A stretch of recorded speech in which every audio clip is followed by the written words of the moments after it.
ঈদ মিলাদুন্নবী যারা বিদআত বলবে তারা নাকি কাফের হয়ে যাবে, তাদের বউ নাকি অটোতালাক হয়ে যাবে। মিলাদুন্নবী উপলক্ষে আমরা কি কি আমল করব? রবিউল আউয়াল মাস চলছে, এ মাসে কি কি আমল করব? ভাইরা আমার, রবিউল আউয়াল হিজরি বর্ষের যে মাসগুলো আছে তার মধ্যে একটা মাস, এবং হিজরি বর্ষের তৃতীয় মাস এটি। রবিউল আউয়ালের এই মাসটি নবী করিম সাল্লাল্লাহু আলাইহি সাল্লামের ওফাতের মাস, এবং অনেক ইতিহাসবিদদের মতে বেলাদতের জন্ম লাভেরও মাস। যদি নবী সাল্লাল্লাহু আলাইহি সাল্লামের জন্মের তারিখ, অ্যাকচুয়াল টাইম, মাস, এটা নিয়ে অনেক মত পার্থক্য আছে। এখন কেউ বলতে পারে মত পার্থক্য কেন আছে? কেন আছে তার কারণ হলো, সে যুগে মানুষ জন্মের তারিখ সংরক্ষণের ব্যাপারে এখন আমরা যতটা সিরিয়াস, বা আমরা যত জন্ম হলে সাথে সাথে তারিখ নোট করে ফেলি, তখনকার মানুষের মধ্যে এটার এত গুরুত্ব ছিল না। ওই সময় তো অনেক পরের কথা, 1450 বছর। এখন থেকে 50 বছর, 100 বছর আগেও যদি আমরা চলে যাই, 100 বছর যাওয়া লাগবে না, 20-30 বছর আগেও যদি চলে যাই, অনেকের দেখবেন যে আমাদের জন্মের তারিখে ঠিক নেই, মা বাবা খেয়াল করেন নাই। বাট এখন মানুষ অনেক এলাকা গ্রামে একদম তারিখটা লিখে রাখে, কারণ জন্ম নিবন্ধন তো করতে হয়। তো আগে যত পিছনে যাবেন এটার তত গুরুত্ব ছিল না। নবী করিম সাল্লাল্লাহু আলাইহি ওয়াসাল্লাম ব্যাপারটা হলো, তিনি যখন জন্মগ্রহণ করেছেন তখন আল্লাহর কিতাবে, আল্লাহর ইলমে তিনি নবী ছিলেন। মক্কার মানুষজন কি জানতো? জানতো না। কুরাইশ বংশের অন্য 10টা বাচ্চার মতো একটা বাচ্চা জন্ম নিয়েছে বলে তারা মনে করেছে। এই যে একজন নবীর আগমন, এটা তো মানুষ টের পায়নি, কিন্তু যখন তার মৃত্যু হয়, দুনিয়া থেকে চলে যান, তখন তো দুনিয়া জানে তিনি নবী। এই জন্য মৃত্যু দিবসটা যেভাবে সংরক্ষিত, জন্ম দিবসটা সেভাবে সংরক্ষিত না। সেটা যাই হোক, জন্ম দিবস, মৃত্যু দিবস দুইটাই এই মাসে আমরা ধরেই নিলাম, রবিউল আউয়াল মাসে। তাহলে এই মাসের আমল কি? উত্তর হলো যে এই মাসের জন্য আলাদা করে স্পেশাল কোনো আমল নাই। আমল হলো সারা মাসের, সারা বছরের। সেটা কি? সেটা হলো নবী করিম সাল্লাল্লাহু আলাইহি সাল্লামের সুন্নাহকে অনুসরণ করা, তাকে সব কিছুর চাইতে, সবার চাইতে বেশি ভালোবাসা দেওয়া, এবং তার আদর্শকে নিজের মধ্যে ধারণ করা। এই কাজগুলো যদি আমরা করি, তার প্রতি ঈমানদার দাবিদার যারা, তাহলে ইনশাআল্লাহ কিয়ামতের ময়দানে তার সুপারিশ, তার সাথে জান্নাতে থাকা, আরও আল্লাহ তাআলা বিভিন্ন নেয়ামতের অধিকারী আমরা হতে পারবো। আর যদি আমরা রবিউল মাস আসলো আর 1-2টা মিলাদ পড়লাম, কিয়াম করলাম, বা কিছু আমল নবী সাল্লাল্লাহু আলাইহি ওয়াসাল্লামের মহব্বতের নামে করলাম, আর করে যদি মনে করি যে আমার দায়িত্ব আদায় হয়ে গেছে, সেটা ভুল হবে। আমাদের সমাজের মানুষের হলো, নেচার হলো যে রবিউল আউয়ালে তোমার গান গাই, ও রবিউল আউয়াল গেলে তোমায় ভুলে যাই। তো নবী সাল্লাল্লাহু আলাইহি ওয়াসাল্লামের ইত্তেবা কোনো মাসের সাথে সম্পৃক্ত না, সারা বছরের, সারা জীবনের জন্য। বিধায় রবিউল আউয়াল মাসের জন্য কোরআন অথবা হাদিসে আলাদা কোনো আমল, বিশেষ কোনো আমলের কথা বলা নেই। সম্মানিত 4টি মাস আছে, সেই 4টি মাসের কথা ভিন্ন, যেমন জিলকদ, জিলহজ, মুহররম আর রজব মাস, আর রমজান মাসের বিশেষ ফজিলত আছেই। এর বাইরে বাকি মাসগুলো সবই সমান, এগুলোর বিশেষ স্পেশাল কোনো আমল নাই, যেমন রবিউল আউয়ালে আলাদা করে কিছু নাই। নবী করিম সাল্লাল্লাহু আলাইহি সাল্লামের জন্মের দিন হলো সোমবার। কি বার? সোমবার। এই দিনটাতে মুসলমানদের জন্য নফল রোজা রাখা উত্তম। যদি সুযোগ থাকে আমরা নফল রোজা রাখতে পারি, সেটা সুন্নাহ আদায় হবে। নবী আলাইহিস সালাম সোমবারে রোজা রাখতেন, এবং তাকে জিজ্ঞাসা করা হয়েছে, সুইলা আন সিয়াম ইয়াউমিল ইথনাইন, নবী আলাইহিস সালামকে সোমবার রোজা রাখা সম্পর্কে জিজ্ঞাসা করা হয়েছিল, কেন রাখেন? তখন তিনি বলেছেন, যাকা ইয়াউমুন উলিদতু ফীহি, কারণ এটা এমন দিন যেদিনে আমার জন্ম হয়েছিল।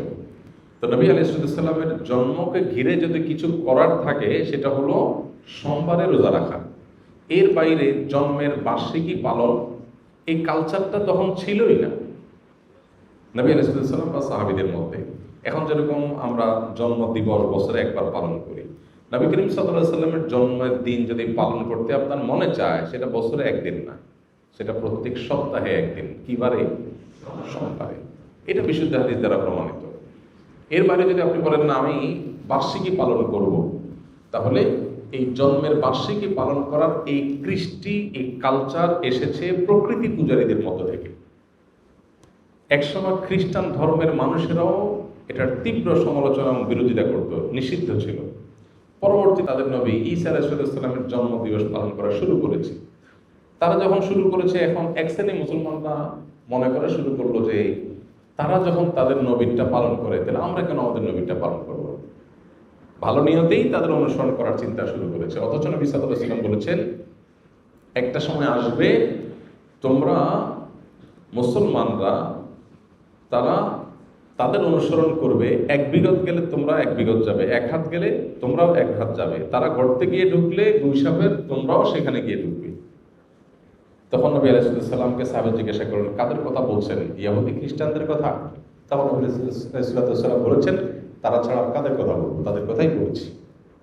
অর্থাৎ তারা যা করে আমরা তা করবো। এখন ওরা ওদের নবীর জন্মদিবস উদযাপনের নামে তারা ক্রিসমাস ডে পালন করে, যদিও সেদিন ঈসা আলাইহিস সালামের জন্ম হয়েছে কিনা সেটা আর এক ঐতিহাসিক বিতর্কের বিষয়, কিন্তু আমরা মুসলমানরা অনেকে মনে করি তাহলে আমরা আমাদের নবী মুহাম্মদ সাল্লাল্লাহু আলাইহি সাল্লামের জন্মদিবস অনুসরণ করব।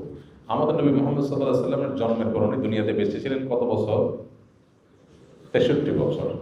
ওনার মৃত্যুর পর সাহাবীরা প্রায় শতবর্ষের মতো, সর্বশেষ সাহাবী দুনিয়া থেকে যাওয়ার ইতিহাসটা প্রায় কয়েক যুগ, শতবর্ষের মতো।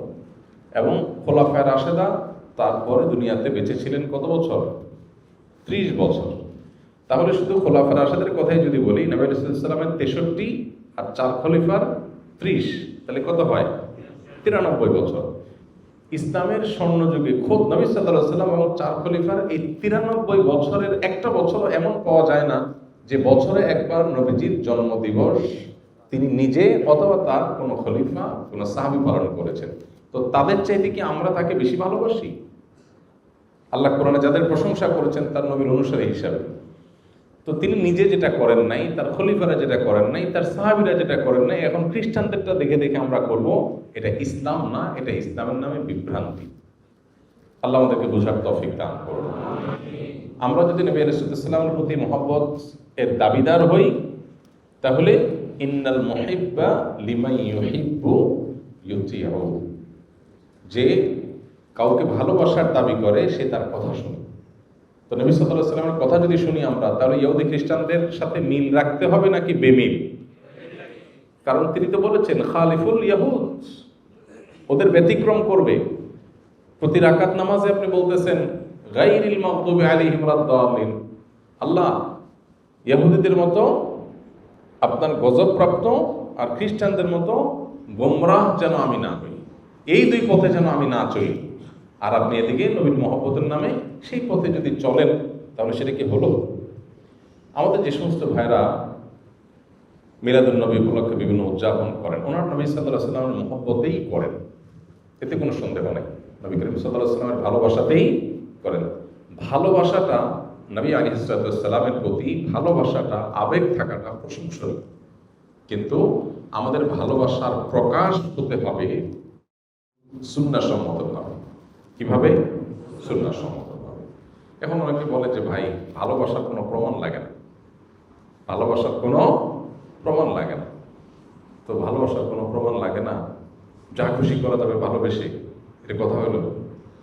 তো কোরআনে আল্লাহ তাআলা বলেছেন, কুল ইন কুনতুম তুহিব্বুনাল্লাহ ফাত্তাবিউনি, হে রাসূল বলে দেন তোমরা যদি আল্লাহকে ভালোবাসো, এটা দাবি করো, তাহলে আমার অনুসরণ করো, প্রমাণ করো।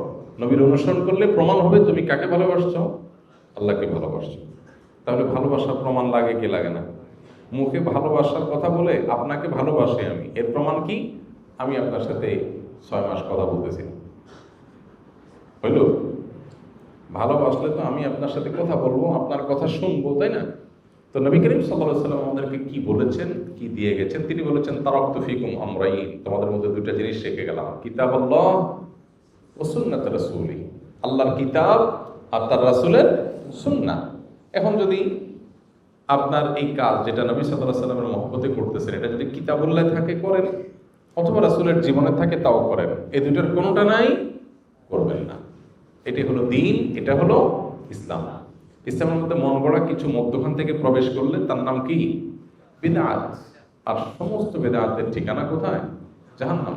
নবী করিম সাল্লাল্লাহু আলাইহি ওয়াসাল্লাম পরিষ্কারভাবে বলেছেন, ইয়াকুম ওয়া মুহদাসাতিল উমুর ফা ইন্না কুল্লা মুহদাসাতিন বিদআহ ওয়া কুল্লু বিদআতিন দালালা ওয়া কুল্লু দালালাতিন ফিন্নার। সমস্ত বিদআতি গুমরাহি, আর সমস্ত গুমরাহি ঠিকানা জাহান্নাম। অনেকগুলো হাদিসে নবী সাল্লাল্লাহু আলাইহি ওয়াসাল্লাম আমাদেরকে সতর্ক করেছেন। এজন্য আমাদের যে ভাইরা এই বিষয়গুলো উদযাপন করেন, ওনারা নবী সাল্লাল্লাহু আলাইহি ওয়াসাল্লামের মহব্বতই করেন, এবং সন্দেহাতীতভাবে এটা প্রশংসার বিষয় যে নবী সাল্লাল্লাহু আলাইহি ওয়াসাল্লামের মহব্বত আছে, কিন্তু মহব্বত অনুযায়ী কাজ করতে হবে সুন্নাহর উপর আমল করার মধ্য দিয়ে। আল্লাহ আমাকে, আমাদের সব ভাই বোনদেরকে বোঝার তৌফিক দান করুন। এই বিষয়গুলো নিয়ে আমাদের মধ্যে যেন ইগোর কোনো বিষয় না হয়, যে এটা আমি একটা পক্ষ, সে একটা পক্ষ, পাল্টাপাল্টি, এটা যেন না হয়। আমি যেটাকে সুন্দর সঠিক মনে করি সেটা আমি বলবো বিনয়ের সাথে। আর অন্য কোনো ভাই যদি ভিন্ন কিছু করেন, তো তার প্রতি আমার মুসলিম ভাই হিসাবে আমার ভালোবাসা ঠিকই থাকবে, সিম্পাথি থাকবে যে আমার ভাই ভুল বুঝছেন। ডক্টর খন্দকার আব্দুল্লাহ জাকির রহমতুল্লাহ আলাইহি বলতেন, কোনো মানুষ যদি বেদাতে লিপ্ত হয়, তো আমি তার উপরে জেদ করব না, খুব ক্ষুব্ধ হব না, বরং আমার ভিতরে মায়া থাকবে যে আমার ভাই ভুল করছে। কিছুটা ক্ষুব্ধ, কিছুটা মনে কষ্ট হওয়া তো স্বাভাবিক, কিন্তু তাকে শত্রু বানাবো না। আমি মনে করবো আমার ভাই ভুল করছে, আমার কষ্ট লাগবে। সো এই মানসিকতা যদি থাকে, তাহলে সমাজে ইনশাআল্লাহ আমরা সুন্দর থেকে সুন্দরতর সমাজ গড়ে তুলতে পারবো, এবং পারস্পরিক সৌহার্দ্য তৈরি হবে। ইসলামের নামে কাদা ছড়াছড়ি অনলাইনে অফলাইনে খুবই দুর্ভাগ্যজনক বাস্তবতা। সবাই যার যার মতের সপক্ষে যুক্তি আলোচনা করতেই পারেন, কিন্তু অন্যের প্রতি শ্রদ্ধা থাকা দরকার একজন মুসলমান হিসাবে। অন্তত ঈদ মিলাদুন নবী যারা বিদআত বলবে, তারা নাকি কাফের হয়ে যাবে, তাদের বউ নাকি অটোতালাক হয়ে যাবে। মূলত যারা এই টাইপের কথা বলেন, ওনাদের মূল দাবিটা থাকে এরকম যে নবীর যদি কেউ দুশ্মন হয়, নবীর দুশ্মনী করে, নবী সাল্লাল্লাহু আলাইহি সাল্লামের প্রতি যদি কেউ গোস্তাখি করে, বেয়াদবি করে, অমরণাকার কিছু করে, তাহলে তো ঈমান চলে যাবে, ঈমান গেলে তো বউ তালাক হয়ে যাবে। এখন কথা হলো যে মিলাদুন নবী না করলে কি নবীর অবমাননা করা হয়, বা নবীকে অসম্মান করা হয়, নবীর সাথে বেয়াদবি করা হয়, নাকি নবী আলাইহিস সালামের আনুগত্যকে অক্ষরে অক্ষরে মানতে গিয়ে করা হয় না? তো নবী করিম সাল্লাল্লাহু আলাইহি সাল্লামকে আনুগত্য করতে গিয়ে যদি সে এটা থেকে বেঁচে থাকে, কারণ আয়েশা রাদিয়াল্লাহু আনহা বলেছেন, মান আহাদাসা ফি আমরিনা মা লাইসা মিনহু ফাহুয়া রাদ। যে ব্যক্তি আমাদের দ্বীনের বিষয়ে কোনো কিছু নতুন সৃষ্টি করলো, যেটা দ্বীনের অংশ না, সেটা বাতিল, সেটা বাদ দিয়ে রাখতে হবে। তো সেজন্য যদি কেউ জন্মদিবস পালনের কালচারকে যদি কেউ অ্যাভয়েড করে, যে নবীজি নিজেও করেন নাই, সাহাবীরাও করেন নাই, খোলাফা রাশিদাও করেন নাই, সেটা আমি কেন করতে যাব, এই জায়গা থেকে কেউ যদি বিরত থাকে, সে বরং সাচ্চা মুসলমান হওয়ার দলিল হবে। বাকি নবীর দুশ্মনী করলে তার জন্য এই কথা ঠিকই আছে, কিন্তু কেউ মিলাদ না পড়া মানে সে নবীর দুশ্মন, এটা তো বড় মুশকিল কথা। এখন ব্যাপারটা কেমন হয়ে গেল, একটা উদাহরণ দিয়ে ছোট করি। ধরেন আমি আপনাকে বললাম যে আপনি যদি ভালো মানুষ হয়ে থাকেন, তাহলে আমাকে একটা চা খাওয়ান। একটা উদাহরণ জাস্ট বোঝার জন্য। আপনি চাটা খাওয়ালেন না, না ভাই আপনার চা খান, তাহলে আপনি তো খারাপ মানুষ। আমি একটা ক্রাইটেরিয়া সেট করলাম ভালো মন্দের, করে ওইটা দিয়ে আমি ভালো খারাপ সার্টিফিকেট দেওয়া শুরু করে দিলাম। কেমন হলো বিষয়টা? এখন আমি মিলাদুন নবী উদযাপন করি, বলি, করি, এটাকে ভালো মনে করি। এখন এইটা একটা আমার কাছে ক্রাইটেরিয়া। আমি এটা দিয়ে বললাম মিলাদুন নবী করেন, আপনি করেন না, নবীর দুশমন। ব্যাপারটা এরকম হয়ে গেল না? যেমন এই যে আপনার আমাদের দেশের স্বাধীনতার জন্য, আমাদের মাতৃভাষায় কথা বলার অধিকার এনে দেওয়ার জন্য যে মানুষগুলোর জীবন দিতে হয়েছে, আমরা তাদের প্রতি কৃতজ্ঞ না অকৃতজ্ঞ? কৃতজ্ঞ। মাল্লাম ইয়াশকুরিন নাস লাম ইয়াশকুরিল্লাহ। বান্দা শুকর আদায় না করলে আল্লাহ শুকরও আদায় হয় না। তো যাদের মাধ্যমে আমরা দেশ পেয়েছি, মায়ের ভাষায় কথা বলার অধিকার পেয়েছি, তাদের প্রতি জুলুম হয়েছে, আমরা অবশ্যই তাদের প্রতি কৃতজ্ঞ। কৃতজ্ঞতা আদায় করে আমরা তাদের জন্য মনের ভেতর থেকে দোয়া করি, আল্লাহ আপনি তাদেরকে মাগফিরাত দিয়ে জান্নাতের আলা মাকাম দান করেন। এখন আপনি বলতেছেন, ভাই আমি আমাদের স্বাধীনতা যুদ্ধে শাহাদাত বরণকারী মানুষদের জন্য, ভাষা আন্দোলনের শাহাদাত বরণকারী মানুষদের জন্য একটা আলোচনা অনুষ্ঠান করব। এখানে 5 লাখ টাকা খরচ হবে, আপনি 10,000 টাকা দিবেন চাঁদা। খরচ কোত্থেকে আসবে? খরচের জন্য দিবেন। আপনি দিলেন না। আমি বললাম আপনি স্বাধীনতা বিরোধী, আপনি দেশ বিরোধী, চাঁদা দেন নাই। কিসের জন্য?